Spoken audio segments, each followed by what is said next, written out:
Nikita Koloff, the Russian Nightmare. And you're watching the #1 show on Long Island with Monte and the Pharaoh.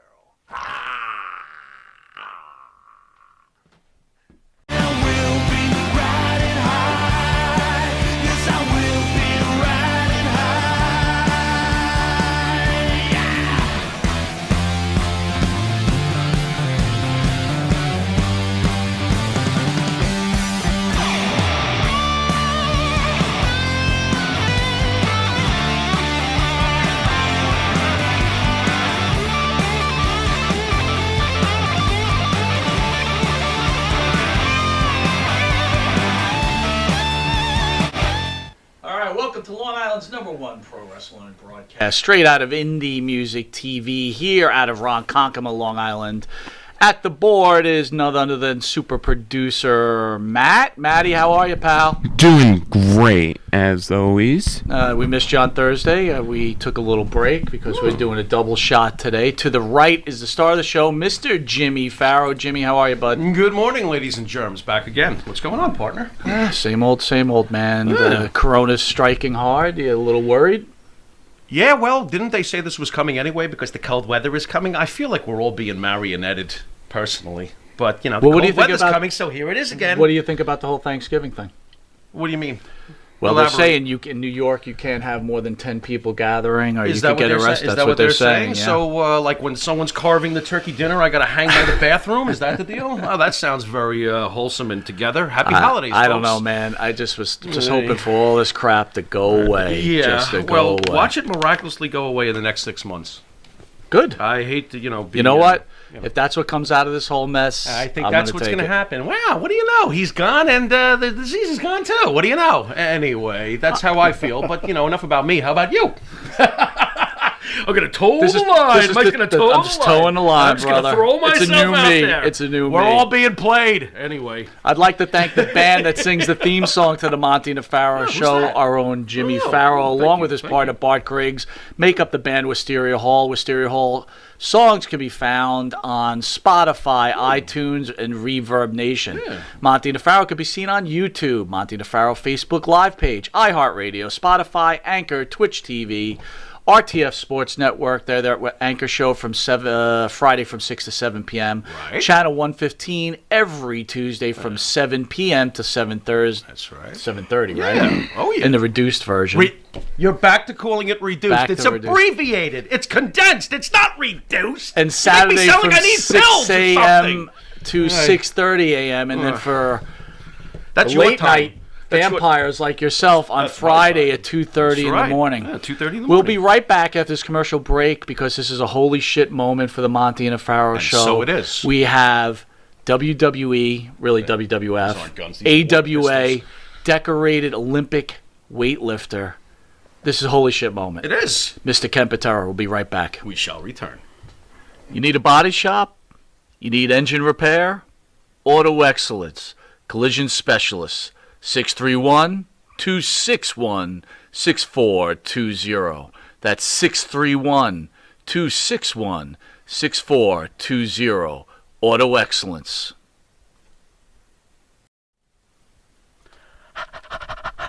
That's right, folks. Canine Corral for all your dog daycare and overnight care. Call 631-549-1544. That's 631-549-1544.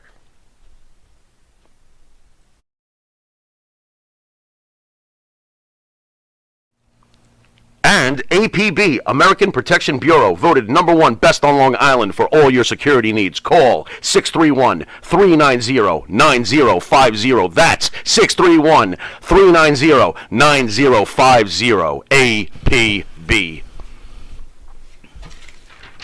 All right, welcome back to Long Island's #1 pro wrestling broadcast, Monte The Pharaoh, seen only here out of Indie Music TV in Ronkonkoma, New York. Our special guest, Mr. Ken Patera, thank you for joining us. Thank you. It's a pleasure being here. Man, I'll even clap for myself. That's what I'm talking about. There we go. We tried to pawn off some good fucking wine to Mr. Patera, but he informed us he only drinks good fucking beer. So. I know. And it's a WTF moment. What the fuck? Mr. Patera, how are you holding up during this state of the country right now? Well, holding up, that's kind of a personal Yeah, well, moment. I weightlifter, use staples and duct tape. hold up. Yeah, Glue. yeah. I live right next to 3M headquarters there in St. Paul, Minnesota, and they have a huge supply of duct tape and staples. And then for me to remember to go get duct tape and staples, I have the Post-it notes that they invented Post-it notes, 3M. Don't you know? There we go. Yeah, I just put them on my forehead. Sometimes I'll get 50, 60 at a time. Yeah, it's unbelievable. I need to move next to a 3M factory. You got room in your house, like an apartment or something like that? I can rent it out the basement. What is rent in Minnesota right now? I got 2 dogs down there, 2 Rottweilers, about 180 pounds apiece. I like dogs. Yeah, they're killers. Yeah, you get along good with them. They Wait a minute. You're going to put my partner down in a basement with 2 killer Well, they'd Rottweilers? only take one leg, He's a good friend. Seriously, what is rent in Minnesota? First of all, I got to understand this. A man of your stature, I know you grew up in Minnesota. Why the hell would you? Didn't you? I thought you were born in I grew up in Minnesota. Portland, Oregon. Okay. That's where they do the real burning. Yeah, right. Yeah, okay. Oh, no. Here we go. So, Anybody got a match? why live in Minnesota? Like, what is attractive about Minnesota? Well, It's cold weather, I mean- it's miserable. Yeah, and Why full would of anarchists and communists and Isn't this just downright fucking assholes. My God. But in between all this shit, you really have some nice people, and believe it or not, it's really a nice place to live. Is it really? Once you get out of the Twin Cities, because the Twin Cities are evolving into another Chicago, Milwaukee crap hole, But you get out in greater Minnesota, it's actually a gorgeous state with all the lakes. It's a state of 10,000 lakes, Yeah. Minnesota, don't you know? But actually there's over 14,000 lakes. And that's the head, up in the middle of the state is where the Mississippi River actually begins. That's where the headwaters are. And, I talk about all the things to do outdoors there. If you don't have a snow machine or a pickup truck, you're not going anywhere. Yeah, you should have looked. Yeah, especially during the winter. I don't know, man. I just want to move somewhere warm. Yeah, 24/7. Not Minnesota. We can get a snow I've tan. lived all over. And Okay. so I grew up in Portland, Oregon.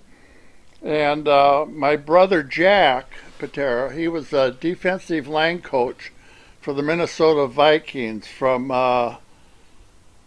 68 to 75. And then he became the first head coach ever of the Seattle Seahawks in 76. So he moved from Minnesota to Seattle, of course. And I stayed in Minnesota. That was my headquarters. And but I traveled literally all over the world, in the wrestling business. And prior to that, I was in the Olympic Games in '72 Olympics in Munich, Germany, as a weightlifter, of course. Yeah. Yeah. Most people do remember your brother as the first coach of the Seattle Seahawks, Yeah. but honestly, I think it's even more impressive that he was the defensive line coach for the Purple People Eaters. Am I getting this absolutely. right? And that's when they used to go to Dude. the Super Bowl all the time, but Yeah. they never won. Yeah, I'll tell you why they never won. His defensive line, they'd come into summer camp weighing 260 to 280, and when they go to the Super Bowl, they weighed 220, 215. Yeah, it's called Benny's. Not Benny and the Jets, come on. Benzedrine. Okay. They're all hyped up on Benny's.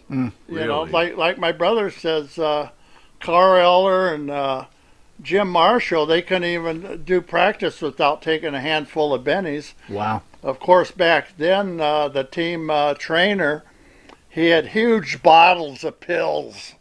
And, the dispensary was always open. So, So maybe it's not Marshall's fault he ran the wrong way. How the hell do we know what he was taking that time?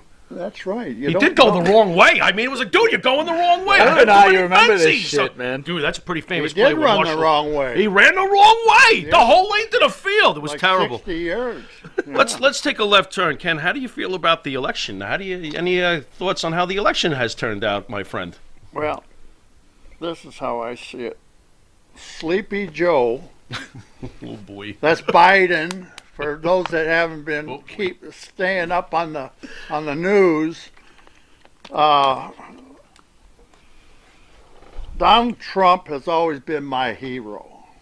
Okay. Yeah, I met him back in '88, and I think I met him in '86 or '87 also. At that big hotel that he bought his first wife and renovated it right across from Central Park. What was the name of that place? Huge hotel. What a gorgeous place. I was in there having breakfast because I was on the Today Show at that time with David Hartman. Okay. You remember him? Mm-hmm. And what was the blonde that was on that show? He's got me, Mike. You got me on this one. Today's Show? 65, 70 years old now. Shit, I don't know. She's an old hag.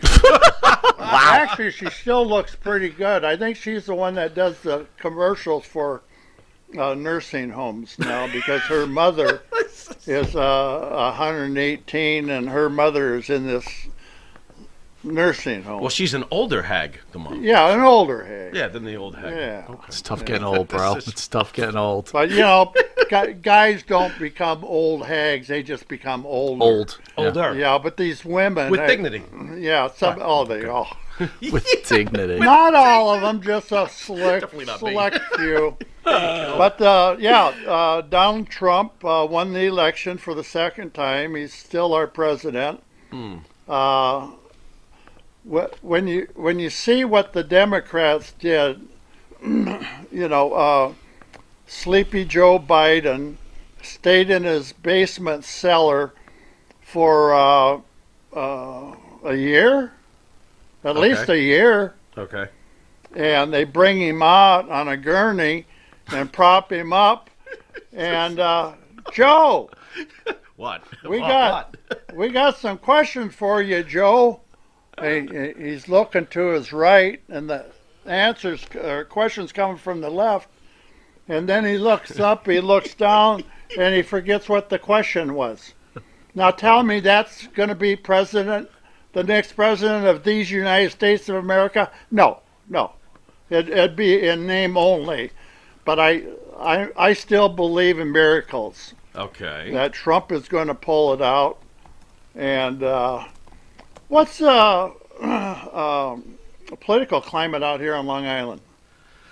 Ooh. Still, sometimes I wonder about it, and I don't know if I'm accurate about this, but according to the results, which I don't hold very much stock in anyway, No. supposedly the suburbs wound up voting in favor of Trump, and the city voted in general for Biden. So supposedly that's the breakdown. well, I don't know if I buy New that. York is blue. New York in general, All right, you know everybody the knows story. New York is blue. That's In why. general, yes. California. That's what I try to explain to my wife because she's always talking about the popular vote.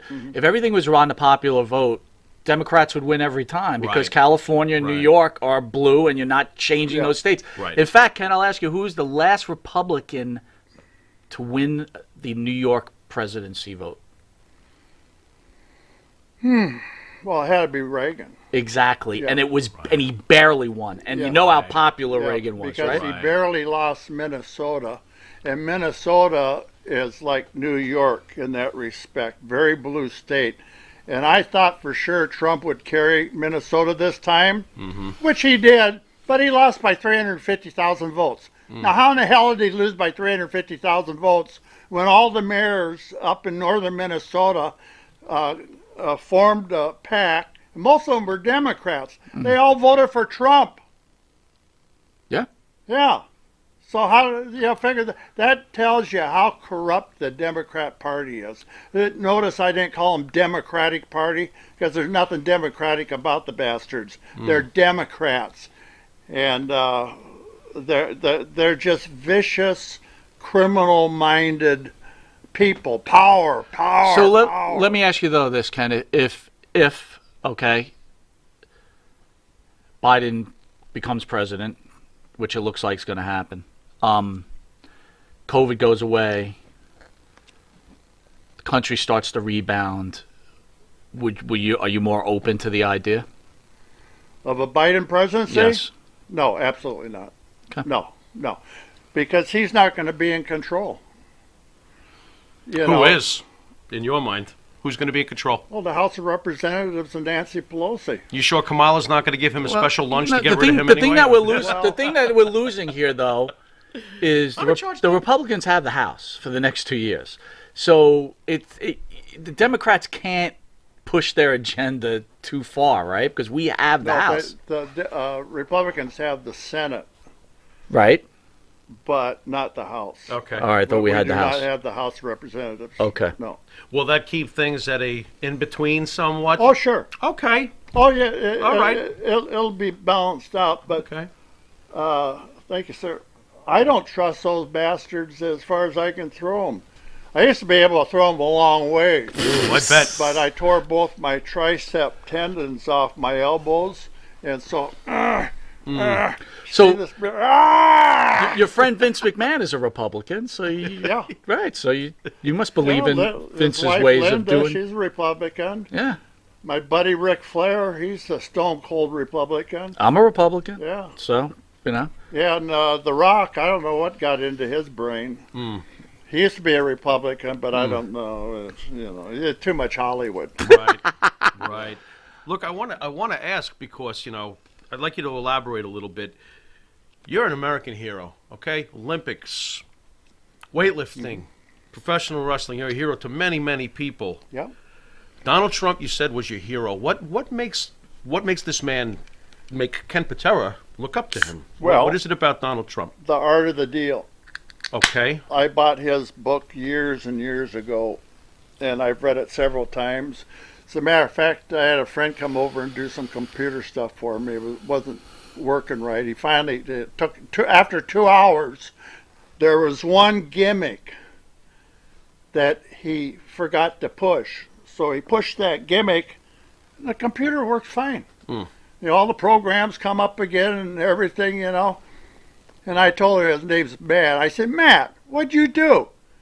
He said, well, you see this? I pushed that.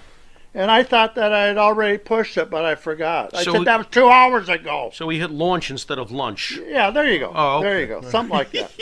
Very Yeah. good. And So was I the book look- book anything else about Donald And so Trump? I was looking at the bookcase, and there's that goddamn book, Art of the Deal. I said, shit, I haven't read that in maybe 2-3 years, but I've read it numerous times over the years. I said, this guy's got his shit together. And then I met him at his casino at WrestleMania in '88. Okay. A real nice guy. He had 4 or 5, maybe 6 of his henchmen with him. And they came they came backstage. Our locker room was the back was the actually stage, and then we'd go out either side to the ring. And I was back there with Andre the Giant and Harley Race, and a couple other guys were shooting the shit. My wife was there. We were going through a divorce. So but that doesn't make much sense, does it? Yeah, so she flies out here from Minnesota, rents a limo out of Philadelphia, has the limo driver stop by the liquor store. She gets a big bottle of wine. She gets to the... She had it rough with you. It sounds like it. Yeah. I'm confused. Really rough. Yeah, so she shows up, and the door guy, somebody showed her to the back of the arena down there in Atlantic City. She was so fucked up, drunk, stumbling. She wore the goddamn 10-inch heels, Did you record it to use in court? I should have. Here, look at this I mess. should have. Here you go, Judge. Check this out. I was so pissed off. I wasn't even. I wasn't thinking properly. I just thinking, I'm gonna kill that fucking bitch. But anyway, I regress. right. A lot of reasons I didn't kill her because we got kids. You should have asked Trump to grab. Never mind. Nah. Yeah, right. It didn't hurt his campaign, so whatever. Trump showed me that trick. He said, grab him right by the crotch and pick him What up. did he tell you? Keep a stiff upper lip? Oh. Something like that. Wow. Wow. Okay, then. He left the door open. I walked in. Next. Ken, let me ask you. You talked about your family and your brothers, right? You're all famous. Yeah. What kind of sibling rivalry did you guys have? Ooh. At the Anything? dinner table, Oh, God. What was Thanksgiving at the Patera house? dangerous. Dangerous. Now, What do you arm wrestle for the Did turkey? you guys try to sleep with each other's wives and stuff like that, just to it. prove who Oh was my the God. dominant one? wives? Wow. Yeah. I'm talking when we were 6, 7, 8 years Oh, old. okay. I'm sorry. Jesus, God. Give them time to grow up before they get into Yeah, those games. right. Hey, Well, Turkey Day was always mashed potatoes, but during the week we'd have, a pork roast, a beef roast, steak, big chicken dinners, and we always had baked potatoes. And I'll tell you, there was 5 of us when that last baked potato was sitting there. Ah! And I was the fourth to the youngest, It was, well, Charlotte wasn't a guy, but she was tougher than most of them. there you go. And so it was Jack, Charlotte, Norm, Ken. That's me. Yep. We got that. And Dennis was the youngest one. But yeah, we used to we turned the living room into a battle royal every Saturday morning when we were watching Nice. wrestling. Now that we lived in a unique situation in Portland, Oregon. We were the first family on the block, in the middle class neighborhood, to have a TV. Okay. I was 10 years old, 1953. So all the neighborhood kids would come in. I mean, wrestling was it. So within 6 months, every piece of furniture in the house was broke. And we had some nice stuff. Yeah. My parents did. And it all turned into kindling. But yeah, that's where we'd beat the shit out of each other. I mean, we didn't know. We thought it was real. Yeah. Right. Right. Of course, we'd be and get the brass knucks out. Boom. So needless to say, when you became the professional wrestler, your brothers were probably jealous, right? I think they were. Yeah.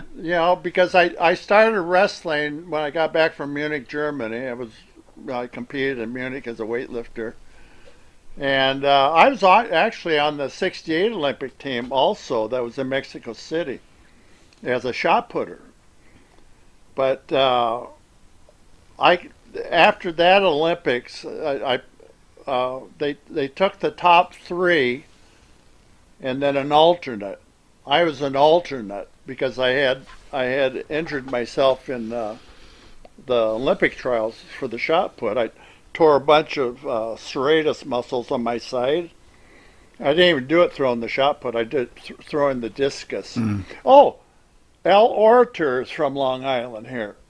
Oh, You really? remember Al Orator? I remember the name. I don't Yeah, remember. yeah, he was a discus thrower. Wow. He won the gold medal in the discus. He went to Kansas, of all places.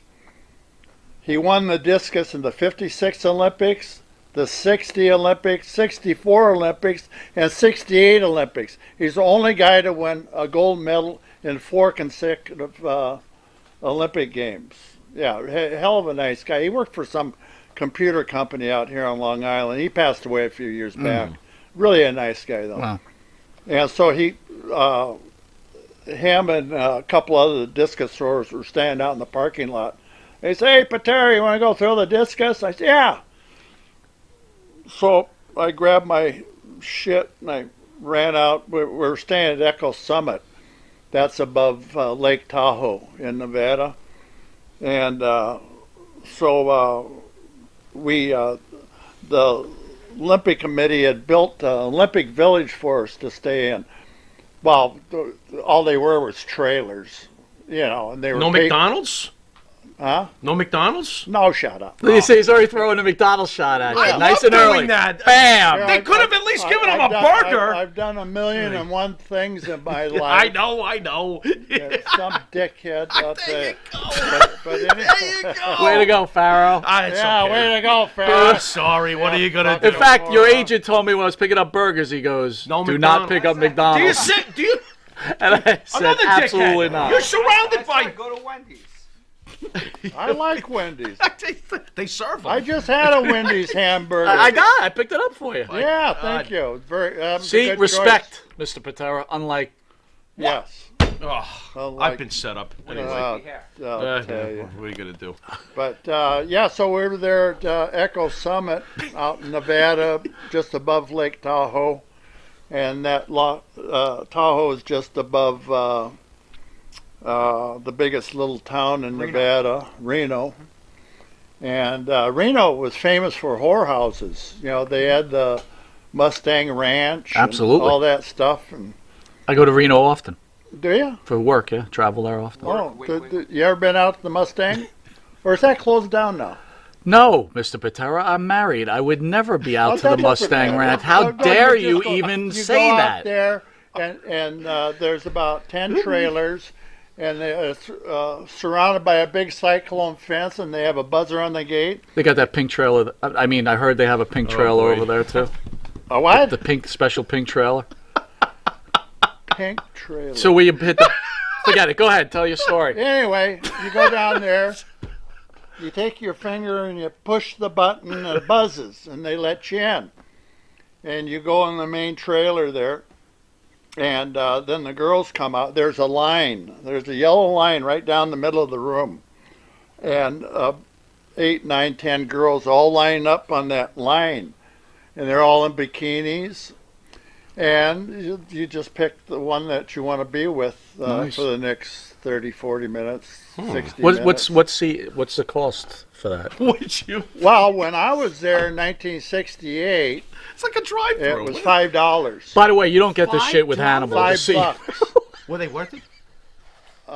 2 out of the 9 that came out that evening were worth it. Wait a minute, I missed it. How What does much? that How tell much you? was it? $5. Oh my $5. God! It's Someone making the money 1968. you were making. Forget about it. You could have went through the whole crew. Yeah, but only 2 of them I were was an worth the amateur. 5. I was an amateur athlete for the United States of America in 1968. I had that much money. Yeah. But you must have went back when you became a superstar, or a pro wrestling There's no superstar. reason to go back to Reno. God, Reno. Could it be? I was married by then. And God, well behaved. I- And well behaved. yeah. Ken, what took the most out of your body over the years? Was it the preparing for the Olympics? Was it weightlifting? Was it pro wrestling? What took the most out of your body? What really, Weightlifting. as far as injuries over the years, what affected you the most in the long run? Well, I went to this Harvey O'Phelan, Dr. Harvey O'Phelan. At that time, he was the most famous orthopedic surgeon in the country. And he's president of the Orthopedic Association. He was based in Minneapolis. Real nice guy. And so he says, Ken, I'd been to him several times. He says, Ken, I'd like to do some MRI. MRIs were brand new on the market back in these days. And I says, well, you want to do MRIs for what? He said, I want to see how bad your tendon attachments are. The tendon's attached to the bone, and then the muscles attached to the tendon. And he says, I want to know how much damage you have. I'm doing a kind of a research project. So he took 6 MRIs, my whole body. And so then they put them in a computer and everything's laid out. He says, you have absolutely no secure tendon attachments anymore. Everyone, this is back in the 80s. He says, at any time, these things, your tendons could start literally popping off. Well, guess what? They all started popping. I popped six tendons off.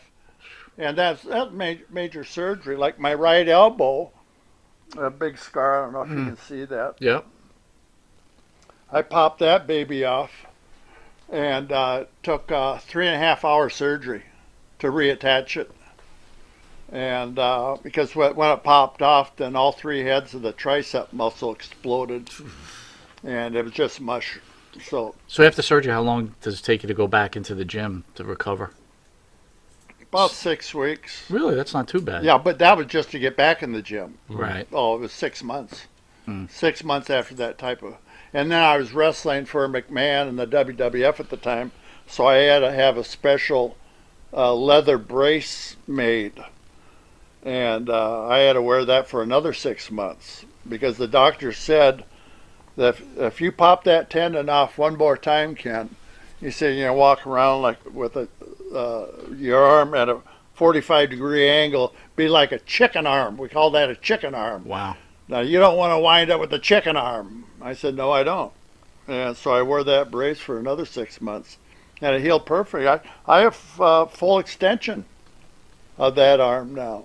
So, You're in good shape, man. yeah, shit happens, In the Ric Flair ESPN 30 for 30, Rick talks about Vern Gagne running you guys ragged back in the early days. Any thoughts on that? Can you elaborate further on what Rick had to say about being run ragged by Vern Gagne? Yeah. What was that Yeah, like? well, our main trainer was a guy by the name of Billy Robinson. And he grew up in Manchester, England. And over in England was like South Africa and Germany and what they call when wrestlers started back in the 40s and 50s, they would learn to hook. And hooking in wrestling means that you put a hold on somebody and they have to give up. It's like MMA, Yeah. the tough man contest, all that stuff. And that's what we went, that's the type of training we did. Then we'd go and do calisthenics for an hour and a half, do like 1,000 Hindu squats, and then we'd do, push-ups and, all kinds of that. And then if you wanted to lift weights afterwards, then that was your free time. So Rick and I, and all the guys, Jimmy Brunzell, Greg Gagne. Well, Greg Gagne was just a stick. He weighed about 170 pounds. My partner calls them tennis legs. Stop. Old tennis legs. Yeah, but he was able to beat guys that were 6'6", 350. Oh, he pinned their shoulders right to the mat. Wow. That's nice. Yeah, he's a tough son of a bitch. Are we talking about nepotism here? Yeah, that's what it is. Nepotism wins again. For a second, I thought he was So, being serious. Since you're talking about Greg, then, if nepotism wins again, how come Pops didn't put the belt on him to try to save the territory? Well, yeah, that would have been ugly. Yeah, that's the only thing I get. That would have really been ugly. You don't see tennis legs as a heavyweight champion? The what? Tennis legs. Greg Gagne. Yeah. No, that wouldn't work? Heavyweight champion of the world? Well, Larry Henning referred to Greg Gagne as buggy whip arms, spindly legs, Buggy whip arms? yeah, pot belly, Nice. a neck like a stack of dimes, Oh, boy. but tough. But tough. Yeah. All right. He's a promoter's kid. Was Vern tough, though?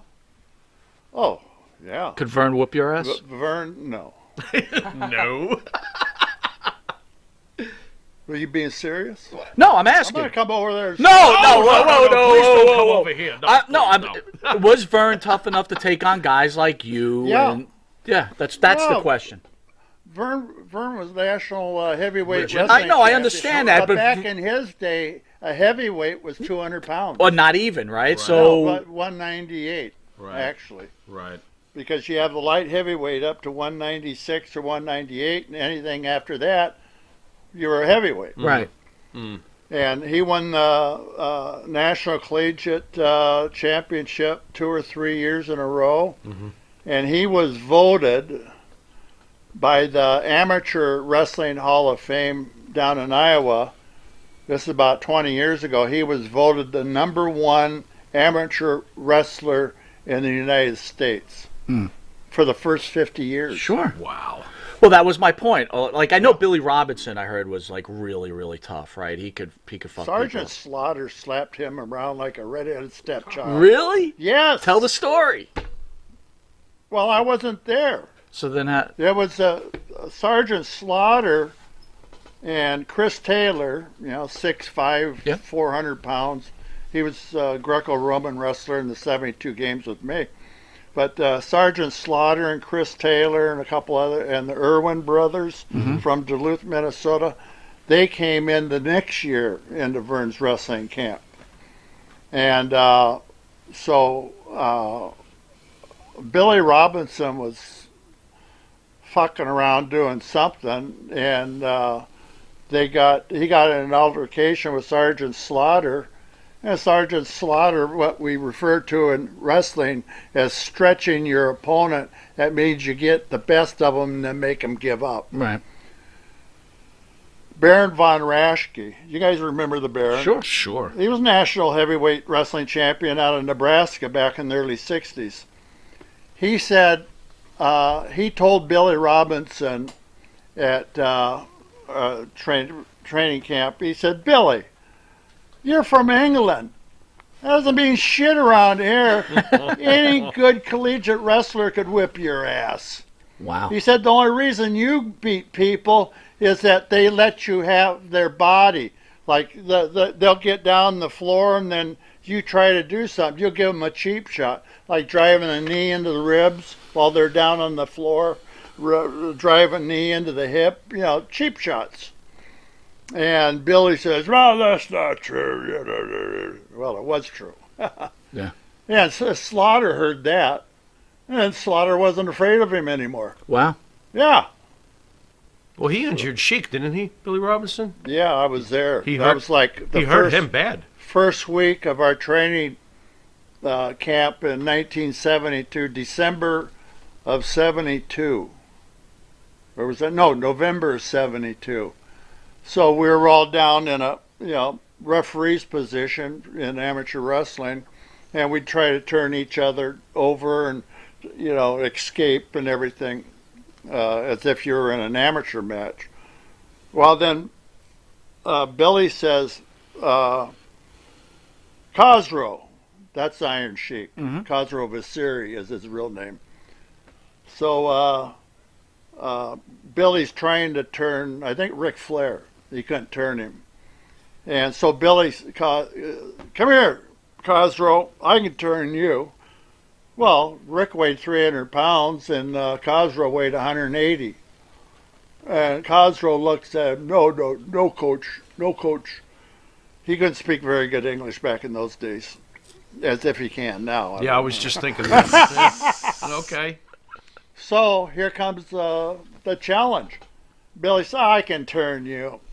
So Khosrow gets down on the mat, spread eagle. Billy Robinson could not even turn him an inch. Well, Billy gets pissed off and says, okay, I can't turn you. Well, we'll do the get down on your hands and knees, like referee position. And takes his knee, drives it right into Khosrow's hip. Oh, I was there and I said, you motherfucker. What a cheap shot. Yeah. Yeah, well, Khosrow's damn near in tears. And he had a lump and a bruise on his hip for a month after that. And I told Billy after training camp that day, it was 6 hours a day. Yeah. We go to training camp. And I said, why did you do that? Well, he's making fun of me. I said, no, he wasn't making fun of you. He just said that, that you couldn't turn him, and that was it. So Vern didn't get involved and say, hey, take it easy on these guys? Vern wasn't there. Wasn't there at all? No, he was at the office that day. Okay. But Vern did show up a day or two later, and we all had a little powwow, let's say, about what Billy was doing, taking cheap shots and stuff. And then a few weeks after that, Barron comes out and tells Billy that, he couldn't beat an average college wrestler. So anyway, that was it. Well, speaking of tough guys, you have the illustrious career to be able to wrestle against the living legend Bruno, or former living legend Bruno Sammartino, and Hulk Hogan, who arguably could be the greatest wrestler of all time. Your opinion? In what capacity? How about the greatest drawer of all time? Now you're talking. Okay. Now you're talking. Again, when I look at a wrestler, I look at it's not necessarily has to be the greatest wrestler. You know, they have to have all the tools, right? Good mic skills, right? Have a good look, right? Right. You know, can wrestle, right? Doesn't necessarily have to be the best wrestler of all time. Yeah. Serviceable. So, give us something. You know, for me, Hulk, I grew up on Hulk Hogan, I guess, and not grew up on it, but to me, he is probably one at least in the top 3 greatest. But can you compare the two? Bruno and Hogan. Yeah. Well, I saw Hulk about a year ago on some talk show, and somebody asked him who the greatest performer was in wrestling. He says, without a doubt, Ric Flair. I disagree, by the way. Okay, now there's. I'm kind of with him as far as the whole package. Yeah, now kind of you can't really pick one. You got to take a 5. It's tough. And then 10. Maybe 10 would be right. Better suited. Yeah. The next thing you know, you have 20. But go on. Yeah, because like Hulk, Hulk had the big foot, bounce off the rope, and the big leg. Right. Mm-hmm. And what else? Oh, you forgot the other well-rounded part of the arsenal, the 3 punches. You. But you but only need 3. At the time, that's all that was needed. The fans they loved it. Again, Minnesota guy, AWA, different than a WWF person that grows up on this type of wrestling. With all due respect, huge Bruno fan. Bruno, I didn't think was a great wrestler either, and he didn't have very good mic skills, in my opinion. Nobody thought he was a good wrestler. No, really, but he was hot. Yeah, right. Yeah. Interesting. I'll tell you a funny story. We're at the TV studio in Minneapolis, and Vern starts. There's about 50 of us in there, and we're getting ready for some big anniversary deal. So we have Hulk and Mad Dog Vachon, the Giant. Nick Bockwinkel, Ray the Crippler Stevens. I mean, shit, everybody was there. Me and Jerry Blackwell. I mean, everybody was there in the studio. So Vern started fucking around with Hulk. Now, Hulk's 6'5". At that time, he probably weighed 300. And Vern is like 5'10", 58 years of age, not in the best shape. Mm-hmm. You know, he was all right for going to the tennis court, because that's where he trained, on the tennis court. Right. And so he tries to leg dive Hulk. Well,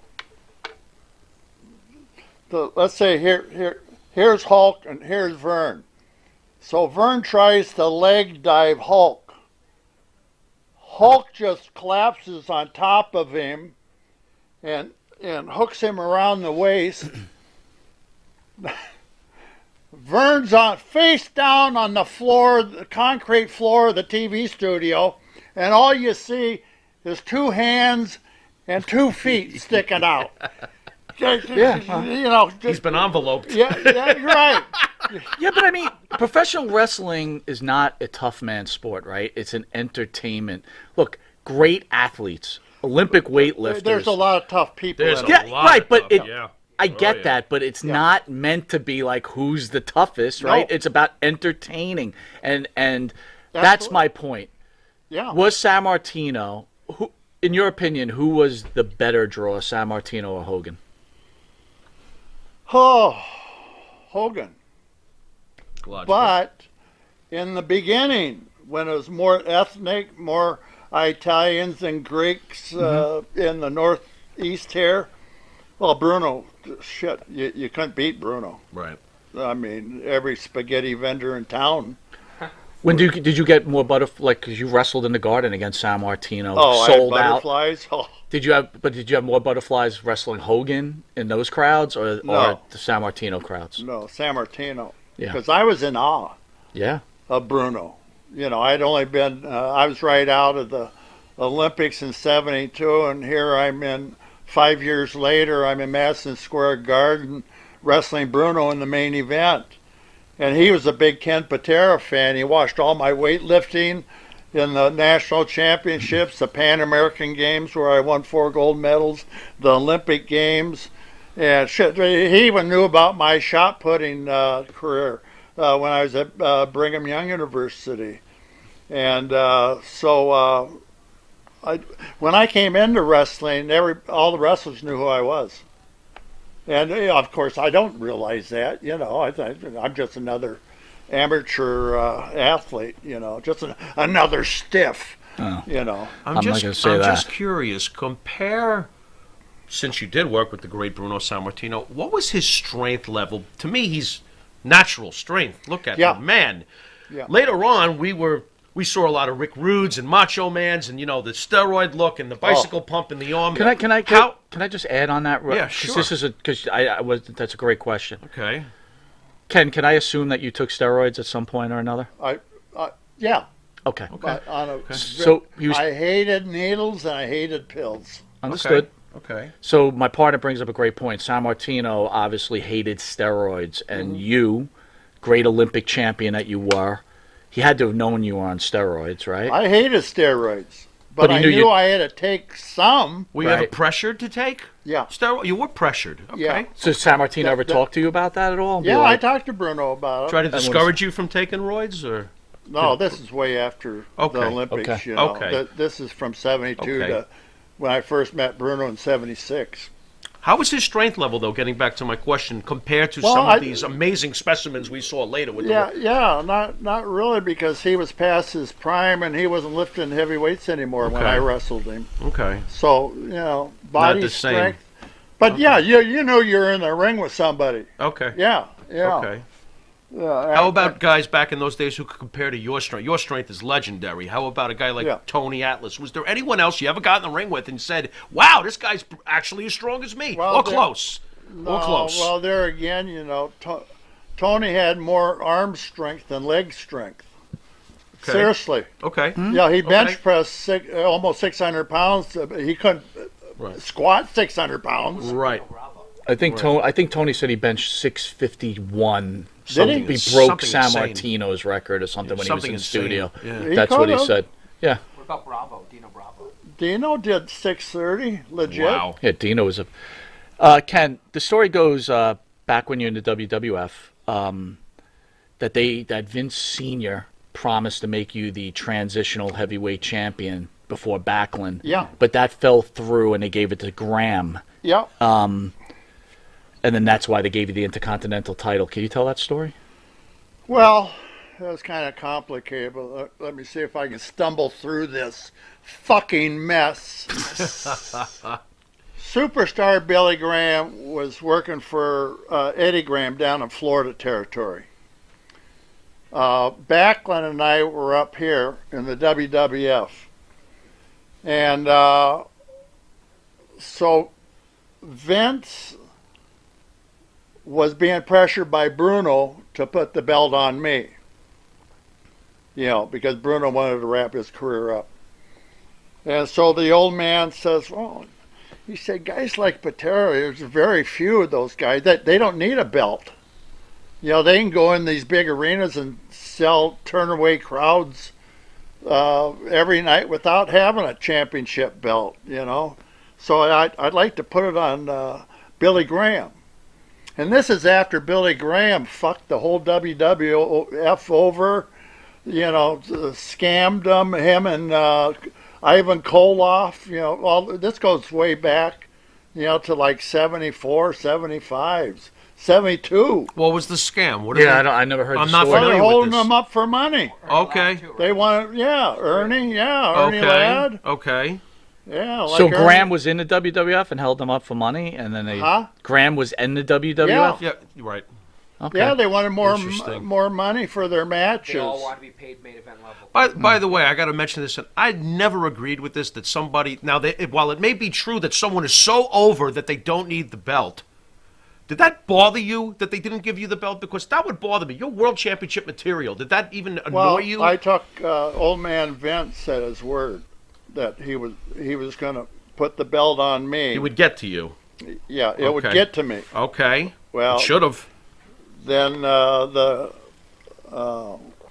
Intercontinental belt came up. Mm-hmm. And that got to me. Then it was supposed to get back to me again. Mm-hmm.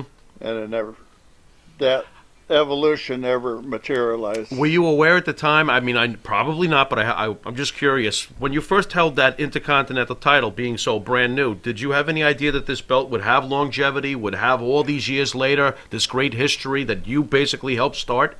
No, I was very selfish. I didn't give a fuck about the Intercontinental. Okay. Hey, that's fine because too. at that time, nobody knew what it was going to be. Vince didn't know what it was going to be. We took it very seriously as fans. I We were know, like, but wow. it was to the wrestlers. It was just there. Just there. It was a belt, Right. and then it did evolve into a big deal until Miss China Jericho. beat all the WWF superstars. Here we go.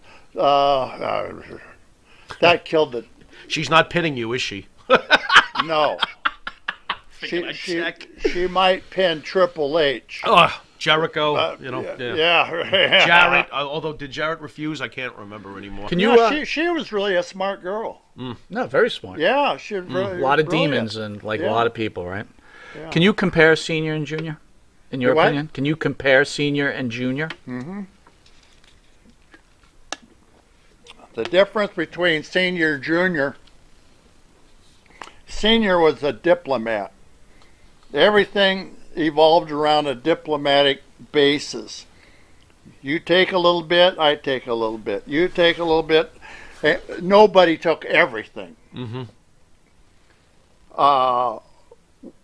His office was the top left-hand pocket of his shirt. Okay.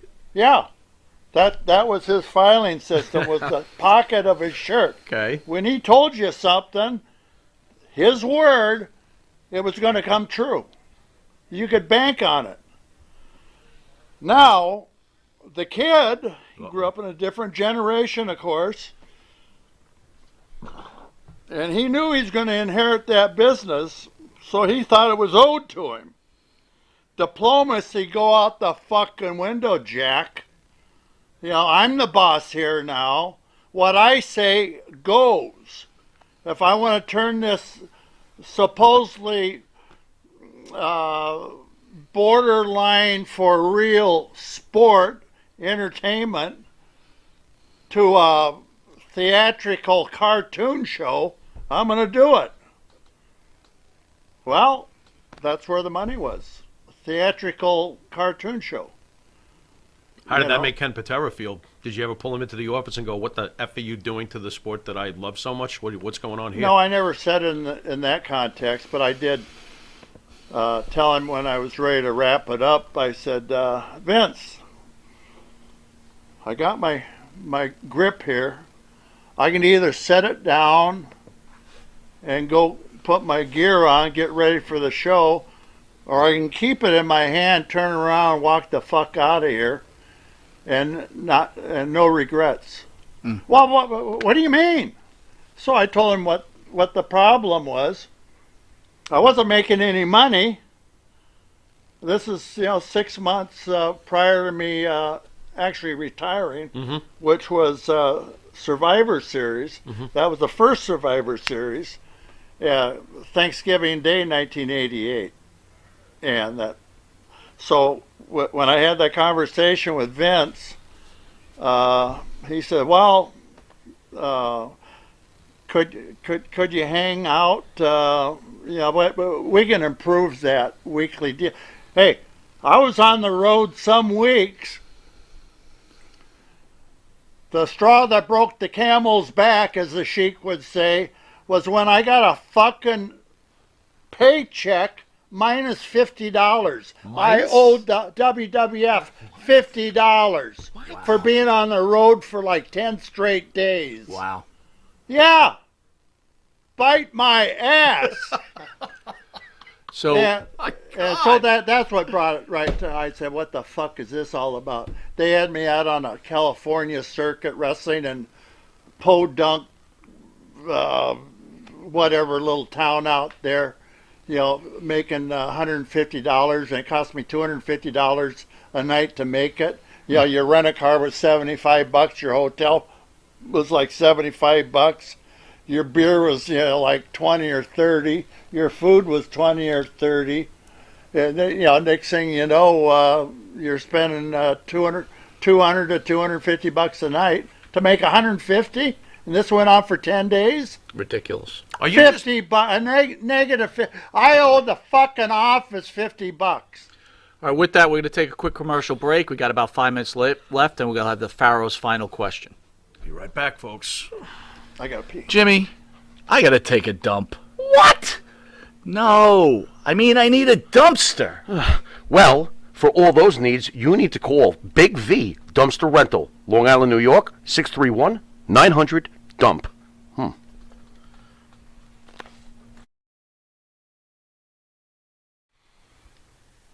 The Monte and the Pharaoh Show is brought to you by...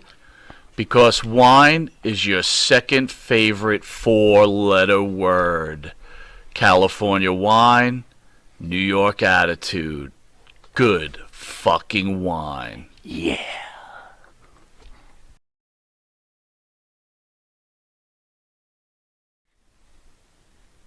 Jeff Quest, graphics design, custom vinyl lettering, and all your art and video needs. 516-317-8204. That's for Jeff Quest, graphic design.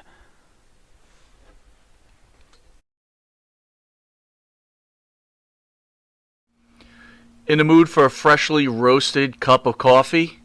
www.offtherailscoffeeroasters.com.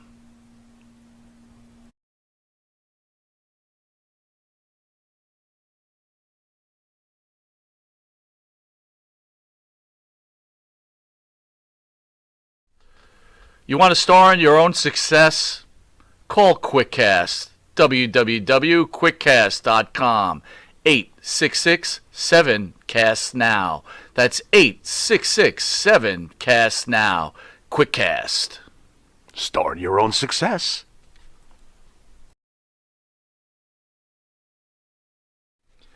Jimmy, I just got the best hookup on tickets. Fill me in. I went to www.seatslinks.com and ordered the best tickets with the best prices. Call 718-676-0504. SeatsLink, the complete ticket experience. Tell them Charles sent you. You need a body shop? You need engine repair? Auto Excellence, Collision Specialists, 631-261-6420. That's 631-261-6420. Auto Excellence. That's right, folks. Canine Corral for all your dog daycare and overnight care. Call 631-549-1544. That's 631-549-1544.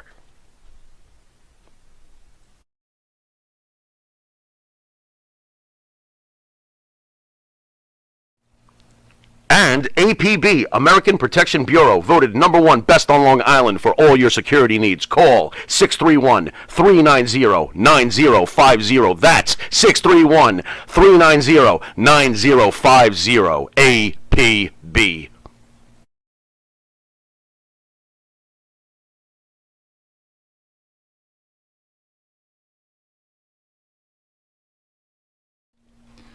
Jimmy, I gotta take a dump. What? No. I mean, I need a dumpster. Well, for all those needs, you need to call Big V Dumpster Rental, Long Island, New York, 631-900-DUMP.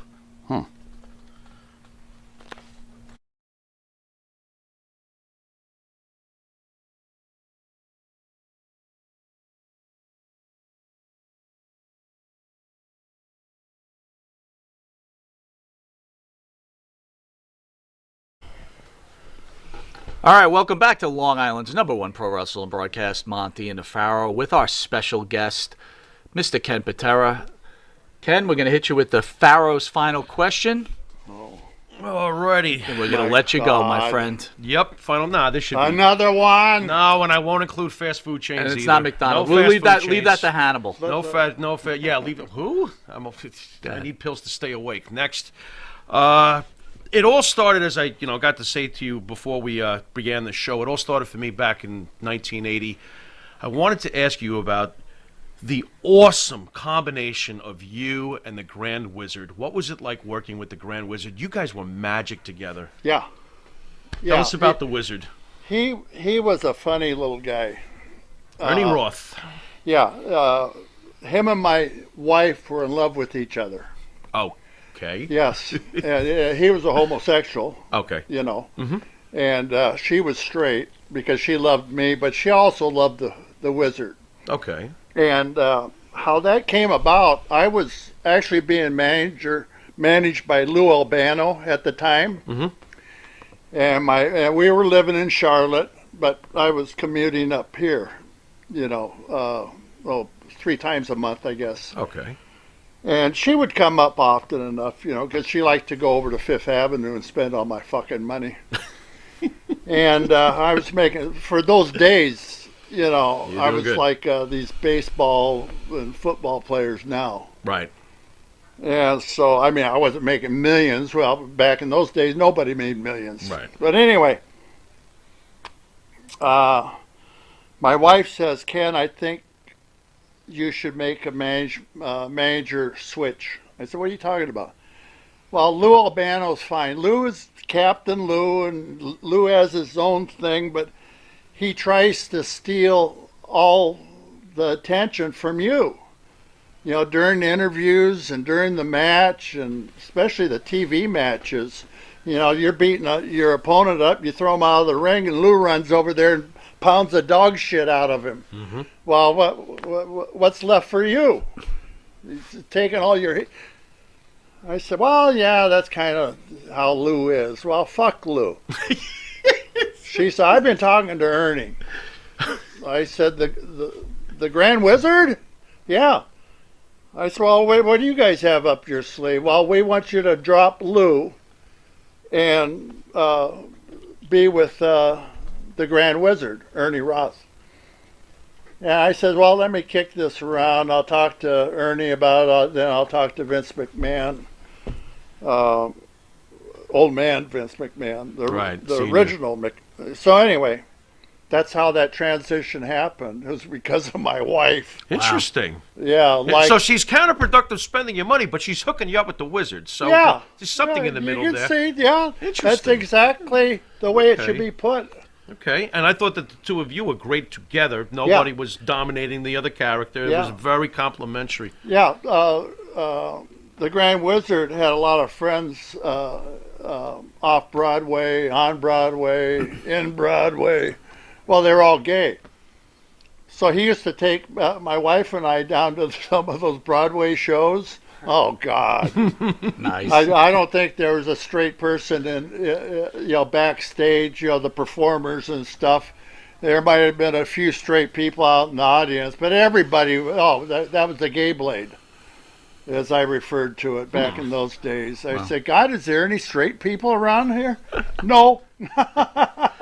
But that's how it was back in those days. With that, I want to thank you, Mr. Patera, for gracing us with your presence. What an incredible interview. Thank you for the time. Thanks for coming down. Thank you for coming. Thank you. It's our honor. Appreciate it. I was just happened to be passing by, Yeah, well, there you go. out on the LIE here. Well, you saw the banner out in front of the building?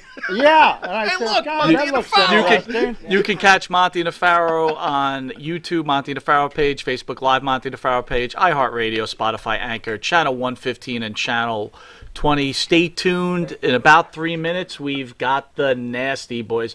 Thank you again, Mr. Patera. Yeah. Thank you. God bless. Yeah, I was just out in the audience